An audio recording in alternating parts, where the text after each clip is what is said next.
नमस्कार। Welcome to my YouTube channel all about life with Vijay. आज हम लोग इस बात पे डिस्कशन करेंगे कि अक्सर हम जब भी अपने फ्रेंड सर्कल में या आपस में बात करते हैं तो ये कहते हैं कि भाई स्टॉक मार्केट तो एक जुआ है, और हम एग्ज़ाम्पल्स देते हैं कि भाई किस तरह से पीपल जो लोग हैं वो स्टॉक मार्केट में, चाहे वो डायरेक्ट इन्वेस्टिंग के थ्रू हो, चाहे वो म्यूचुअल फंड्स के थ्रू हो, चाहे वो किसी भी रूट यूलिप्स का रूट हो, कि भाई स्टॉक मार्केट में तो उसने इतना पैसा लूज़ किया, उसने इतना पैसा लूज़ किया, कि अक्सर ये एक जुए के इक्विवेलेंट माना जाता है। और somehow a lot of people tend to lose money in this stock market. इसी स्पेक्ट्रम के दूसरे साइड में ऐसे भी लोग हैं जिनको स्टॉक मार्केट ने सुपर वेल्दी, सुपर रिच बना दिया है। तो आज हम इसी बात पे डिस्कस करेंगे कि why do we lose money in mutual funds और स्टॉक मार्केट। सो ये एक तरह की हैबिट है, इन्वेस्टिंग हैबिट, जिसका एक एनालिसिस हम करें तो अगर हम इस हैबिट को या इस इन्वेस्टिंग स्टाइल को अडॉप्ट करें तो मेरे हिसाब से जो स्टॉक मार्केट में जो कंपाउंडिंग है उसका जो फ़ायदा है वो हम डेफिनेटली उठा सकेंगे। और वो इन्वेस्टिंग हैबिट ये है कि स्टॉक मार्केट में या म्यूचुअल फंड्स में हम लोग वही पैसा इन्वेस्ट करें जिसकी हमें कई सालों तक, कुछ डिकेड तक ज़रूरत ना पड़े, 1 या 2 डिकेड्स तक उसको पैसा उसमें इन्वेस्ट करें, उस स्टॉक मार्केट में, उस म्यूचुअल फंड में, और फिर उसको हम एक तरह से सोचें पैसे से हम अपने आप को डिटैच कर लें।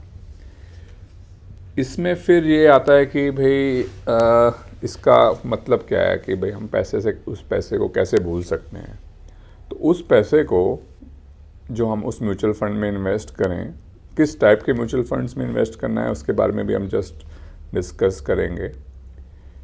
बट ऐसा कैसे हो सकता है कि हम उस पैसे को भूल सकें? तो ऐसा तभी हो सकता है कि हमारे पास कुछ ऐसे इंस्ट्रूमेंट में पैसा एक अबंडेंस में हो जिससे हम अपने सारे इमरजेंसीज, सारी नीड्स और सारी वांट्स उस पैसे से यूज़ करें। यानी कि वो पैसा हमारे पास लिक्विड फॉर्म में, चाहे वो एफडीज़ के फॉर्म में हो, चाहे वो लिक्विड डेट फंड्स के फॉर्म में हो, वो पैसा इस तरह से हमारे पास इतनी अबंडेंस में होना चाहिए कि हमारे सारे नीड्स, हमारी सारी वांट्स, हमारी सारी अदर इन्वेस्टमेंट्स उस पूल से ही हों। और जो पैसा हमने एक बार म्यूचुअल फंड या स्टॉक मार्केट में लगा दिया, उसके वो पैसा डिकेड्स तक उसी में पड़ा रहना चाहिए, उसी में इन्वेस्टेड रहना चाहिए। जैसे कि मान लो कि हमारे पास एफडीज़ में एक ह्यूज अमाउंट ऑफ मनी, मान लो 10, 20, 50 लाख पड़े हों, बहुत ह्यूज अमाउंट रखा हो, और उसका सरप्लस, उससे जो सरप्लस हो वो हम पैसा स्टॉक मार्केट या म्यूचुअल फंड में लगा दें। तो उससे क्या होगा कि इस स्टॉक मार्केट या म्यूचुअल फंड का पैसे की ज़रूरत हमें एक तरह से कभी पड़ेगी ही नहीं लॉन्ग टाइम तक।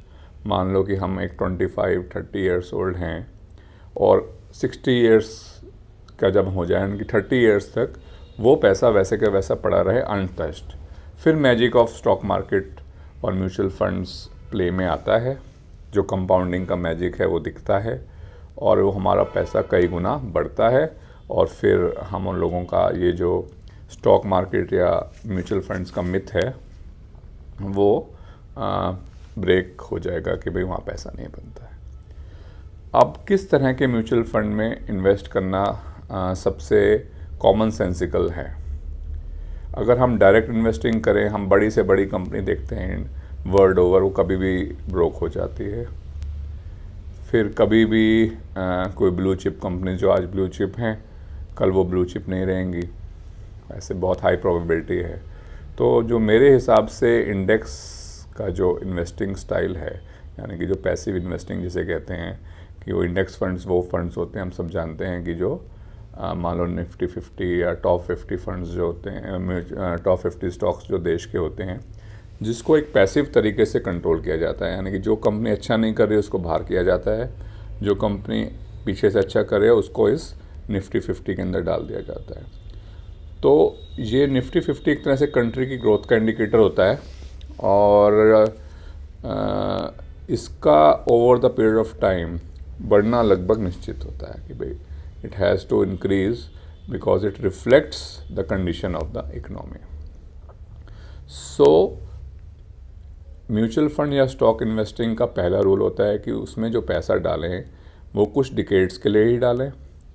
जो पैसा वो हम तभी कर सकते हैं कि हमारे पास एक इनफ पूल हो, इनफ रिज़र्व हो कि हमारा जो नीड्स, वांट्स और अदर टाइप ऑफ इन्वेस्टिंग है उसके लिए एक एफडी में या लिक्विड फंड्स में या किसी और चीज़ में एक इतना इनफ पैसा होना चाहिए पहले कि हमारे को जो हम म्यूचुअल फंड या स्टॉक्स में इन्वेस्ट कर रहे हैं वो उसको छूने की ज़रूरत ना पड़े। अगर ऐसा नहीं होगा तो इनवेरेबली यही होगा कि जब स्टॉक मार्केट्स डाउन होंगी उसी टाइम पे आपको उस पैसे की ज़रूरत पड़ेगी और आपको उस पैसे को निकालना पड़ेगा और आपकी जो इन्वेस्टिंग है वो इनवेरेबली फेल ही हो जाएगी।